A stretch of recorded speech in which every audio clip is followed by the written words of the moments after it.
A lot of people spend a lot of money on bikes, and if you've got the shiniest, top-of-the-range bike, you're going to want to protect it as much as you can. For most people, the obvious choice is a really big, really secure bike lock. But what do you do if the worst happens and someone cuts through your lock? Then, is there any way for you to keep track of your prized possession as it rides off into the sunset with its new owner?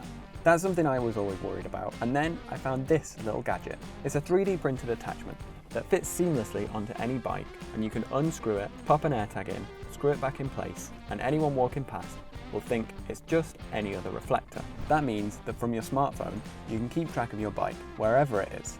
So if I'm sat at home, I can see that it's safely parked up at the garage down the street where I keep it. And yes, some top-of-the-range bikes do come with tracking tech and theft prevention equipment built in.